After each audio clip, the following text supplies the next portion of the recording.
धनुष यज्ञ सुनी रघुकुल नाथा, हरस चलो मुनिवर के साथा। धनुष यज्ञ की जब बात सुनी तो विश्वामित्र जी के साथ चल पड़े। आगे मार्ग से जा रहे थे, आश्रम एक दीख मगमाही। रास्ते में एक आश्रम दिखाई पड़ा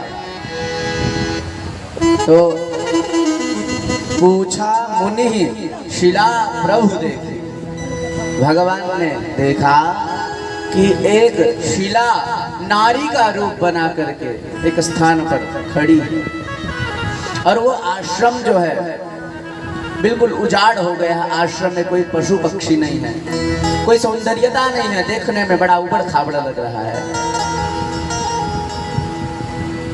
भगवान ने जैसे ही देखा सो भगवान ने पूछा, गुरुदेव ये कैसी शिला है और ये किसका आश्रम है? इस आश्रम की ऐसी दुर्दशा क्यों है? कृपा करके बताइए। विश्वामित्र जी ने कहा, राघव ये गौतम मुनि का आश्रम है और ये जो पाषाण स्त्री की प्रतिमा है ये गौतम की पत्नी अहिल्या।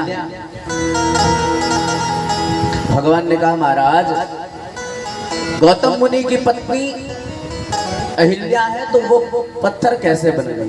कृपा करके बताइए। विश्वामित्र जी कथा सुनाते हैं, आवयस्य मुनेर भार्या अहल्यां ब्राह्मण पुमा। विश्वामित्र जी कहते हैं, राजन एक बार अहिल्या के साथ देवराज इंद्र ने छल किया और उसके बाद छल करके जब जाने लगे तो गौतम मुनि ने देख लिया। सो गौतम मुनि ने श्राप दे दिया, इंद्र को भी श्रापित किया और अपनी पत्नी को भी श्रापित कर दिया कि जा तूने जड़वत व्यवहार किया है इसलिए पत्थर हो। चरणों में गिर पड़ी, प्रभु क्षमा कर दीजिए, हमसे गलती हो गई। तो संतों का काम क्या है जानते हैं? संत वही है जो एक ही क्षण में क्रोधित हो जाए और अगले क्षण पुनः शांत हो जाए। और यदि ऐसा नहीं तो उसे संत नहीं कह सकते। संतों को नवनीत कहा गया, संत हृदय नवनीत समाना। संतों का हृदय मक्खन के समान कहा गया है। तुरंत गौतम मुनि कहते हैं, देवी चिंता मत करो, आज मैं तुमको श्राप दिया हूं तो तुम शिला जरूर बनोगी, लेकिन तुमने प्रायश्चित के लिए मेरे चरण पकड़ लिए हैं, इसलिए मैं तुम्हें वरदान देता हूं कि स्वयं भगवान आकर के तुम्हारे मस्तक पर अपने चरण रखेंगे और उनकी चरण रज से तुम मेरे परम धाम को पुनः प्राप्त हो जाएंगे।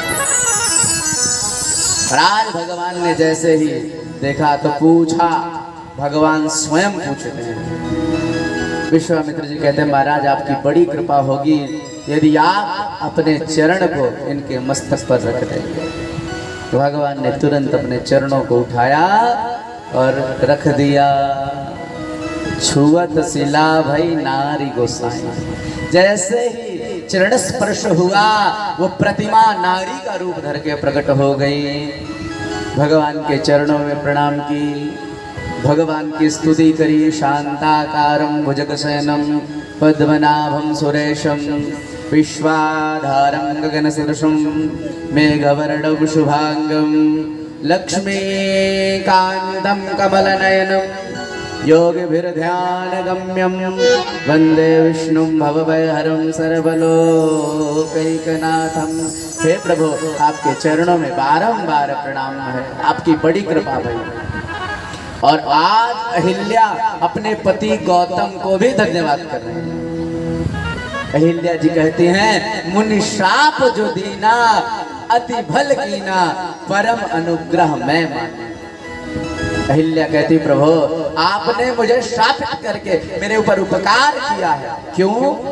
क्योंकि आज मेरे सामने जगदीश्वर है और उनके चरण मेरे शीश पर हैं। इससे बड़ा सौभाग्य क्या हो सकता है?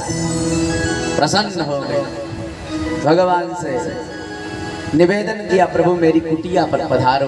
भगवान कहते अवश्य आएंगे, पर अभी हम किसी कार्य के लिए जा रहे हैं। वरदान दिया और भगवान आगे बढ़े। अब देखिए, इस प्रसंग को सुनाने का केवल इतना मतलब है कि भगवान मार्ग से जा रहे थे। अहिल्या भगवान की प्राप्ति के लिए राम नाम का जप कर रही थी। तो विश्वामित्र जी ने तो देखा, पर विश्वामित्र जी ने कहा नहीं कुछ। विश्वामित्र जी ने यह भी नहीं कहा कि महाराज इनका कल्याण करिए। वो जब कर रही थी तो देखा, राम जी ने स्वयं देखा और पूछा, मुनि पूछ लिया गुरु जी से ये कौन है। ऐसे ही हम लोग अगर भगवान का नाम जप रहे हैं, भगवान की स्तुति कर रहे हैं, तो कभी न कभी भगवान हमारी तरफ भी देख लेंगे।